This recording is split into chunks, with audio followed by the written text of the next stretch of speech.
Welcome back, everybody. This is season 2 of Embracing the Journey podcast. I am your host, Norris Frederick, and today we got something special for you guys. Let me take a deep breath real quick. So this guy that we're interviewing today is a certified cynologist. I don't know if you guys know what that is. We'll give you a quick second to Google it. It is a dog scientist. He is well known in the dog world. He's been on things like America's Top Dog, documentary TV, a plethora of other things, and he's also a college instructor. How cool is that? Also a recording artist, also a new father, and also my older brother. I want to welcome to the show, Mr. John Anthony.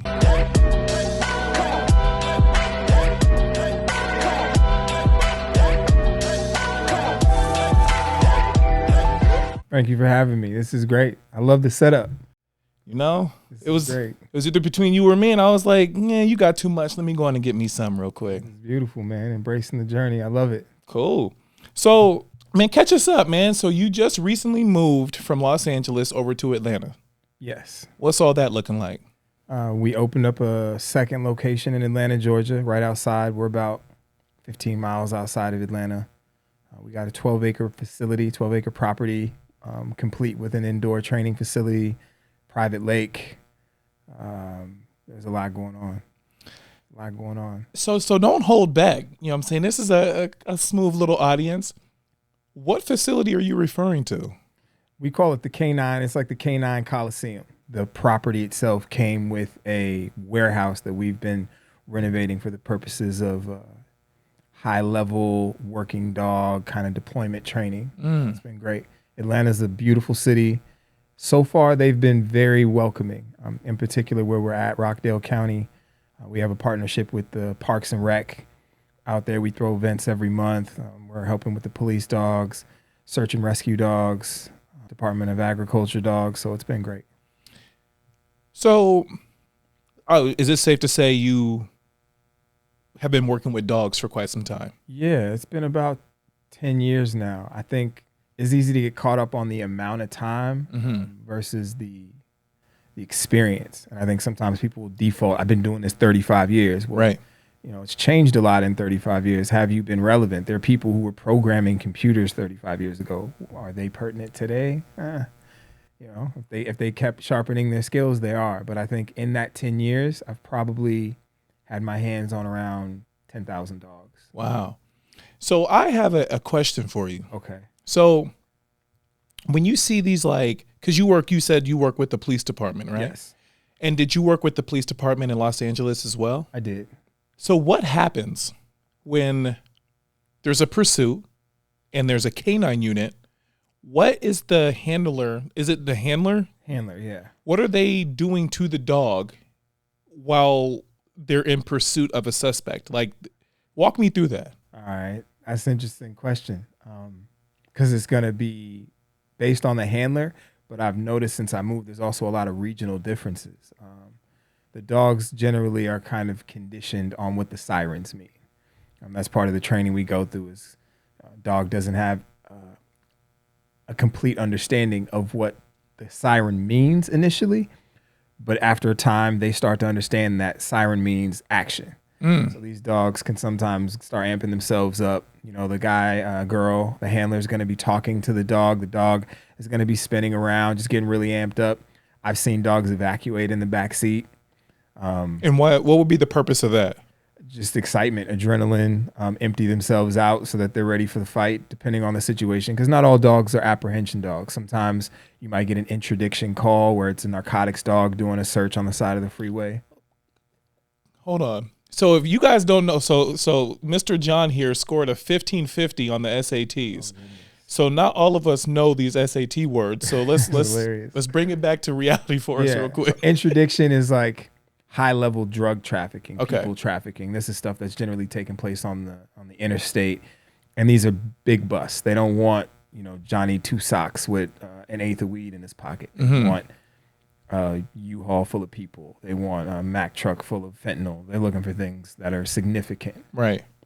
So you get those calls, but generally the dogs are just hype. The dogs are usually high octane, high energy dogs anyway. But once those sirens go on, it's time. Go time. It's go time. So Not that I would ever want this type of energy. So if I'm a person that's committed a crime and I hear the police say, hey, surrender or we're sending in the canine, you knowing what you know and you doing what you do, what would you tell the offender when they hear that? I'll give up.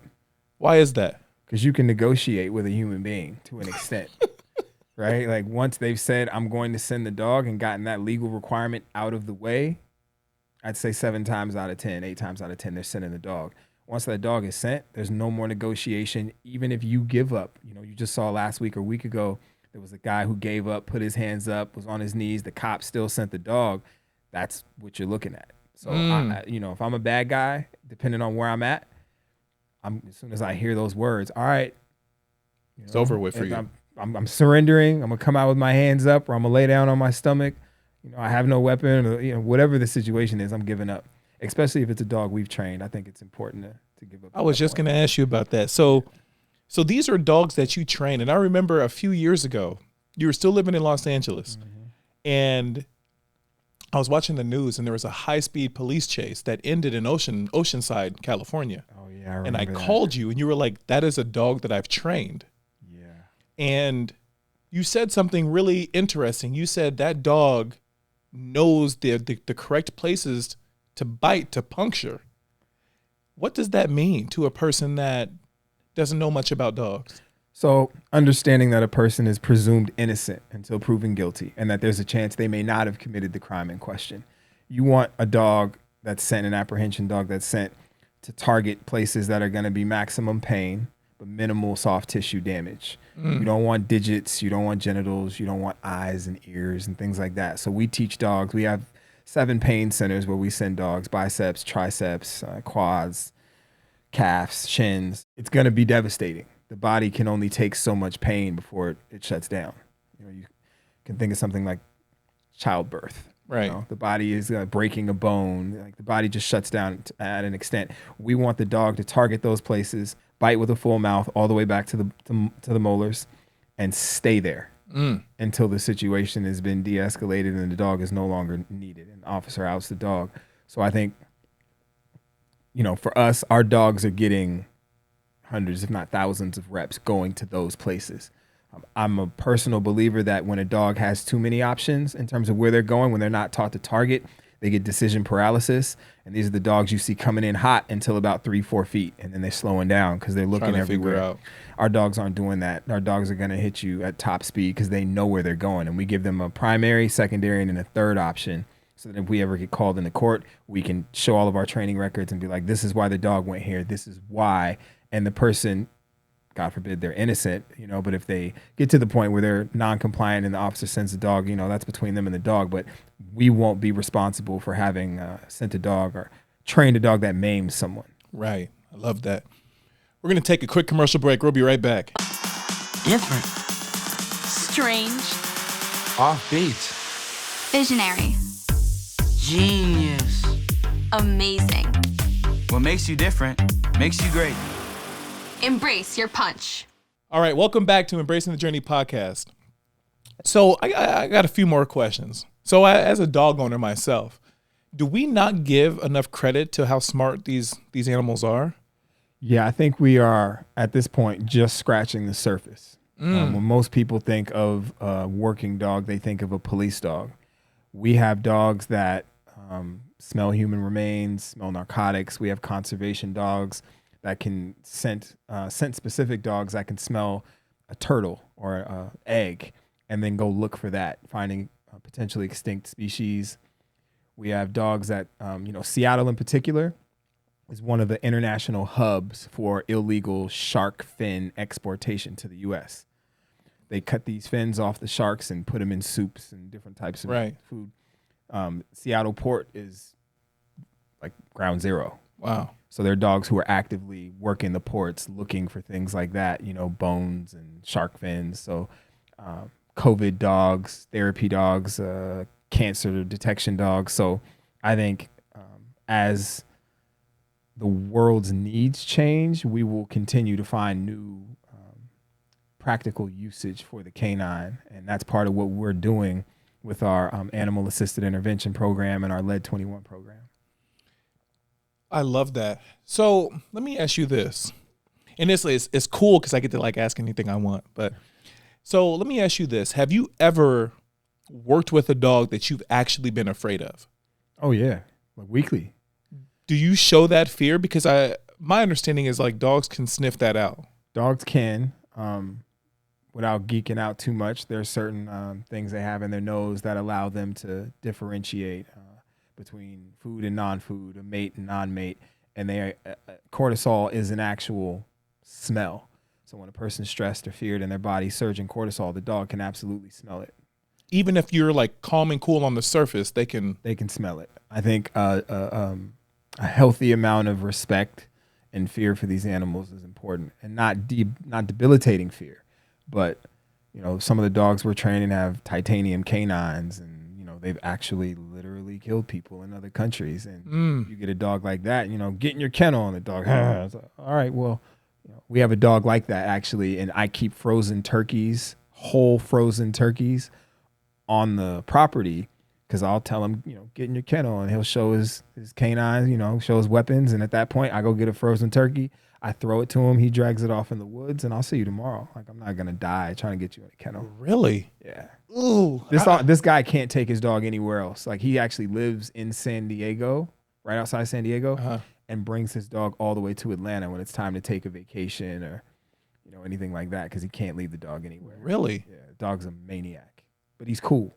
But you got to respect this gangster. He's not playing. Not at all. At all. So that would be the wrong house to break into.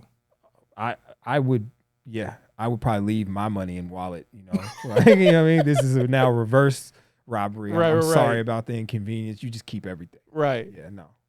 Let me ask you this. What is the most common breed of dog that people underestimate, thinking that it's just cute and lovable, but it requires so much more than a person actually knows? Does that make sense? Yeah, I understand what you're saying. I think the French Bulldog is probably one of the higher maintenance dogs. People get them because they're forever puppies. They're small and they're fluffy, fat, goofy, and they're breathing and their food sensitivities and allergies. Most people don't know until they go to buy one that French Bulldogs can't actually give natural birth. Wow. Every single one of them has to have a C-section. And I think if you have a dog that can't reproduce on its own, then that dog is going to struggle. Right. Right. So can a dog, I'm just going to get this all out. Can a dog have like disabilities? Can a dog be like slow or? I feel like I've encountered some dogs that may have been on their own spectrum. It's a lot of different things to it. I've seen dogs whose mothers, there was a dog of an old friend who, she had a dog that she found on a reservation that was living underneath a trailer, like a mobile home type of a thing, and was just eating whatever was there. So the puppies all came out having been nurtured and reared, kind of like eating trash and crayons and just weird stuff. Weird. So the puppies were very slow. Okay. They were problematic. They were cool, but they had quirks that didn't make sense. And can a dog develop like asthma? Yeah, I would say maybe not traditional asthma, but I feel like most French Bulldogs are born with, they're cephalic dogs that are born with breathing issues that are akin to asthma for sure. And so how like allergies, a kid, right? So how like a kid can be birthed, right? And then like that kid can have like anger problems. Mm-hmm. Can a dog immediately have just anger? Yeah. I have two of them. I have two dogs with terrible attitudes. Like, they're great for me, but they're bad for everybody else. Right. Yeah, no, I've had a few dogs that I've owned that are just not even angry. They're just overly aggressive about things they're unnecessary. Like, my Rottweiler has a good life, but he spent the first year of his life with someone else. Since he's come to us, we make a joke that he's Jack the Ripper because he like kills stuff for no reason. Like, I think his opinion, and I may be anthropomorphizing a little bit, but hold on. That's what I'm talking about. I may be applying human qualities, But I think he's of the opinion that if you stay at your house, then you won't get murdered. But if you come to his house, then you signed up For this. to get murdered if you're not supposed to be there.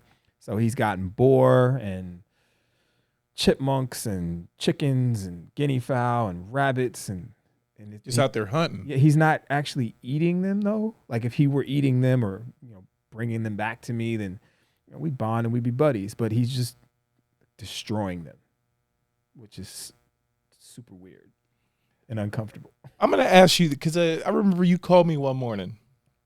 And for those who don't know, this man doesn't sleep. But it's fine. Don't worry about that. You called me one morning about a situation that happened last night. Or the night before, I'm sorry. And you were living in LA. And I think you sent out Crix and I think you sent out Jane. Okay. And there was what was it? It was a bobcat. A bobcat got in my chicken coop and it was Hunger Games. And like bobcats are not punks. They fight. So when I realized it was a bobcat, it was after I had already sent the first dog. So I was like, all right, well, she's going to need backup. So it was actually a full jailbreak. What kind of dog is Jane? So for Jane people to know. Jane is a Belgian Malinois, all black. We got her. She was about to get put down. She had a few owners. Jane is a prolific biter. She's rehab now. She's good. But even the day I got her, the guy who gave her to me was about to put her down. He put her in my car. Like he put her in the truck, in the crate. And I get to the house and I was just on autopilot trying to get up to the shower. And I opened the crate and she bit me like 5 times. I slammed the crate, lock it, go to urgent care, get fixed up and come back. And I'm just sitting in the parking lot like, how is this going to work? Right. So she actually ended up staying in there for like a whole day and a half while I was trying to figure out, how to make it work because she didn't have a leash on or anything. But Jane, yeah. So Jane is a whole beast. But a bobcat, again, it's a formidable opponent. So I popped Jane, Crixus, and my Kangol, Attilius. And, there was some injuries sustained, but nothing life-threatening. Unfortunately, the bobcat is no longer with us. Right. But he did get through 11 chickens before. 11 chickens. 11 Did he eat them or just? Well, so here's where it's weird is I don't know much about bobcats, but he had been killing them and I heard it and the dogs were going crazy, but I didn't quite know what it was at that point. He had killed about 9 of them and buried them because I think he was going to come back. So he ate 1 rabbit and then killed the rest of the chickens and then like buried them under the chips and the mulch. And by the time I got down there, it was done, but it did put up a good fight. My dogs had some serious scratches. Right. There was another situation when you pulled into a gas station. Oh. Talk to me about that. That was Santa Clarita. There was a coyote. There was a coyote out at the gas station. And like with urban sprawl and development, animals are being pushed all over the place. So this coyote was randomly at the gas station. And I'm not sure if it was stalking prey or what, but it wasn't moving. And everybody's just kind of standing there watching it. So my dogs are going crazy at that point. And it started coming towards the truck.